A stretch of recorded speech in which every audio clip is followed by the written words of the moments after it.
ሂጃብ ውበት ነው። ከምን አንጻር ሂጃብ ውበት ሊባል ይችላል? በተቃራኒው ከምንስ አንጻር ውበት የሚለው መገለጫ መልካም ንግግር ጥፋት ተፈልጎባት ውስጥ ይገባል? ከሊመቱ ሐቅን ዩራዱ ቢሃ ባጥል። ሂጃብ የሚለው የአረብኛ ቃል ወደ አማርኛ ቋንቋ ሲተረጎም ሽፋን፣ መከለያ ወይም መለያ ሲሆን አንድን ነገር ከሌላ ነገር የሚጋርድ ወይም የሚሸፍን ለሆነ ነገር ይህን ቃል እንጠቀማለን። በሸሪዓ ደግሞ ከምንነቱ ውስጥ ሴቶች ከአጅነቢይ ወይም ከተከለከሉ ወንዶች ሰውነታቸውን የሚሸፍኑበት ልብስ ነው። ሴት ልጅ ከወንዶች ራሷን መሸፈን እንዳለባት የሚያሳዩ ብዛት ያላቸው የቁርአንና የሐዲስ ማስረጃዎች አሉ። እነዚህ ድንጋጌዎች ከመልእክተኛው አለይሂ ሰላቱ ወሰላም በፊት በጃሂልያው የመሐይምነቱ ዘመን የነበረውን አለባበስ በማስቀረት በጥብቅነት የሚያዙ ናቸው። የጃሂልያው አለባበስ ልቅ የሆነና ውበትን ለማጉላት ታስቦ የሚለበስ ነበር።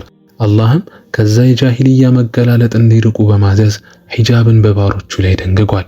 ወቀርነ ፊ ቡዩቲኩን ወላ ተበረጅነ ተበሩጀል ጃሂልየቲል ኡላ። በሂጃብ ላይ መጡ ማስረጃዎችን ስንመለከት አንዳንዶቹ በቀጥታ በትዕዛዝ መልክ ሲሆኑ፣ ሌሎች ደግሞ የሂጃብ ተቃራኒ የሆኑ መገላለጦችን በማውገዝና በማስጠንቀቅ የመጡ ናቸው።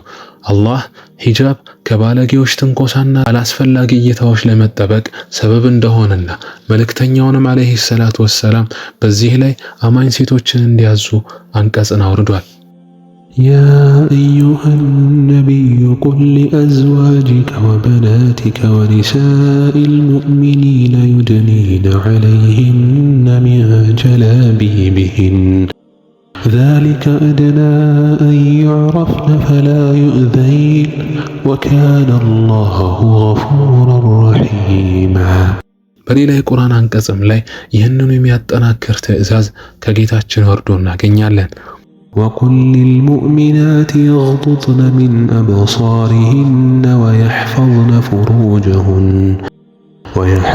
فروجهن ولا يبدين زينتهن إلا ما ظهر منها وليضربن بخمرهن على جيوبهن። ስለ ሂጃብ ያሉት ማስረጃዎች ግልጽ ከመሆናቸው የተነሳ እንደ ኒፋቅ፣ አለማወቅ፣ ስሜትና ለኢስላም ያለ ጥላቻ ካልበረታ በቀር ለማስተባበል አይመቹም። በዘመናችን ይህን የጌታቸውን ትዕዛዝ ለመፈጸምና ከተንኮለኞችም ለመጠበቅ በሚጥሩ አማኝ ሴቶች ላይ ኢስላም ጠልና ጥፋትና ናፋቂ ከሆኑ አካላት የተለያዩ ማዳከሚያዎች ሲደርስባቸው ይታያል። እነዚህ ጀግና እህቶች ግን በጌታቸው መንገድ ላይ መጓዝን አጥብቀው በመያዝ ብዙ ዋጋዎችን እየከፈሉ እስከ ዛሬዋ ጊዜ ድረስ ቆይተዋል። በዚህ ፈተና ላይ ከኢስላም ጠሎቹ ባልተናነሰ ዙሪያቸው ካሉ አላዋቂ ሙስሊሞች የሚደርስባቸውን የማግራራትና ስም የማጥፋት ውንጀላን ተቋቁመው አልፈዋል። በተቃራኒው ደግሞ ሂጃብ በኢስላም ያለውን ደረጃ ያልተረዱና የስሜቶቻቸው ምርኮኛ የሆኑ ሙስሊም እህቶች የሂጃብ ጭቆናዎች በሌሉባቸው ቦታዎች ሆነው ራሱ ሂጃብን ለመልበስ ፈቃደኛ አልሆኑም። ከዚህ በከፋ ሁኔታ የሚያሳዝነው ደግሞ የአላህ መልእክተኛ አለይሂ ሰላቱ ወሰላም ከወትሮ ንግግራቸው በተለየ ጠንከር አድርገው የገለጿቸውንና ወደፊት እንደሚመጡ የተናገሩላቸውን ተገላላጭ ሴቶች ለመምሰል ሲሽቀዳደሙ መስተዋላቸው ነው። መልእክተኛው እንዲህ ይላሉ: ከእሳት ሰዎች መካከል ሁለት አይነት ሰዎች እኔ አላየኋቸውም፣ ወደፊትም ይመጣሉ። ከነዚህም ለብሰው ያልለበሱ፣ አካሄዳቸውና እንቅስቃሴያቸው ወደ ርካሽ ዓላማ ያዘነበሉ፣ ሌሎችንም የሚያሳስቱ፣ ጸጉራቸው ልክ እንደ ግመል ሻኝ የተከመረ ሴቶች ናቸው። እንደነዚህ አይነቶቹ ጀነትን አይገቡም፣ ሽታዋንም አያገኟትም የሚል ጠንከር ያለ ንግግር ተናግረዋል። ይህን ማስጠንቀቂያ ከመልእክተኛው አለይሂ ሰላቱ ወሰላም በዚህ ደረጃ ጠጠር ተደርጎ መነገሩ ሴቶች አለባበሳቸው ላይ ከፍተኛ ጥንቃቄ ማድረግ እንዳለባቸው ያሳያል። ስለ ሂጃብ ድንጋጌ ይህን ካልን ከዚሁ ጋር ተያይዞ የሚነሳውንና ጥሩም መጥፎም አካሄድን እያመጣ ያለውን አንድ ንግግር እንመልከት። ሂጃብ ውበት ነው።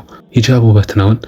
ለዚህ ምላሽ እንደ ሰዎች እይታ የሚያስማማና አዎ የሚያስብል አሊያ ደግሞ ልክ ያልሆነና ውበት አይደለም የሚያስብል ሊሆን ይችላል። አዎ ሂጃብ ውበት ነው የምንልበት መነሻ ተቃራኒው የሆነውን መገላለጥና ሐያ ማጣትን ለመንቀፍ ከሆነ፣ እንደዚሁም የውስጥ ውበት ራስን ማክበርና ጥንካሬን እንደሚያሳይ ለመግለጽ ከሆነ ከሸሪዓው እንዲሁም ከትክክለኛ አቅል ባለቤቶችም ጋር የሚስማማ ስለሆነ አዎ መልስ መሆኑ አያጋጭም። አይ ሂጃብ ውበት አይደለም የምንለው ደግሞ የሂጃብን ውበት ከልብሱ ወይም ከሂጃቡ ማማርና በየዘመኑ ከሚመጡ ፋሽን ተብለው ከሚታሰቡ የአለባበስ አይነቶች ጋር በማወቅ ይሁን ባለማወቅ የምናመሳሰል ከሆነ ነው። ብዙውን ጊዜ እዚህ የተሳሳተ መልስ ላይ ያለን ሰዎች በቀጥታ ሂጃብ ውበት ነው ብለን ይህንን ልክ ያልሆነ መልስ ላንሰጥ እንችላለን። ነገር ግን ተግባሮቻችን ይህን ደግፈው ይገኛሉ። አንዳንዴ ደግሞ ለመግዛት ወይም ሰዎች ላይ ሳቢ ሆኖ ያገኘነውን የሂጃብ አለባበስ ወይም አይነት ከውበት ጋር እናያይዘዋለን።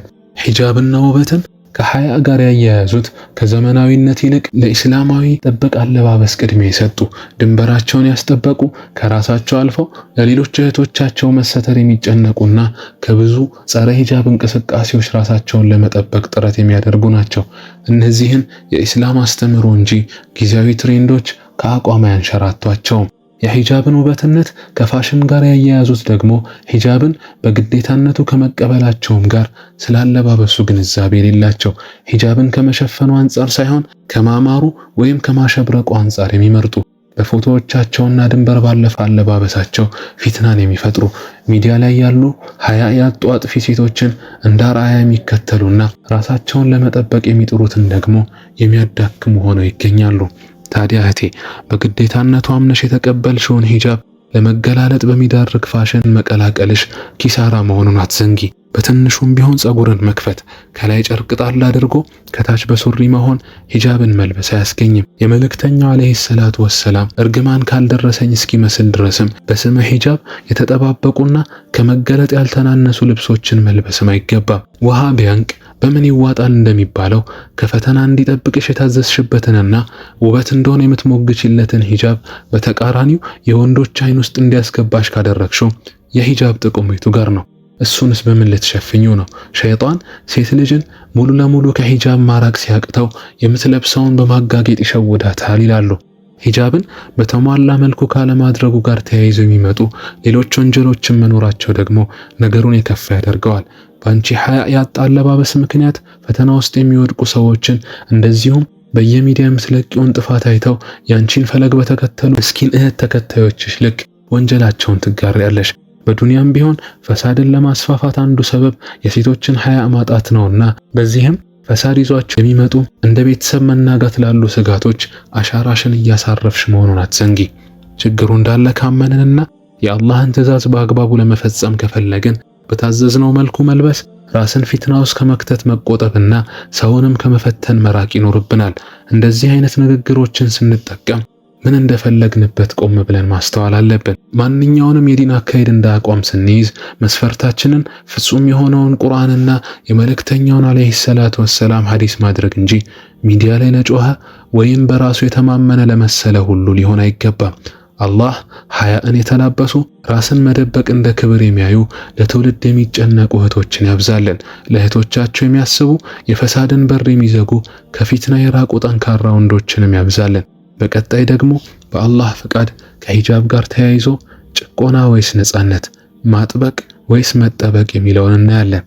ከሊመቱ ሐቅን ዩራዱ ቢሃ ባጢል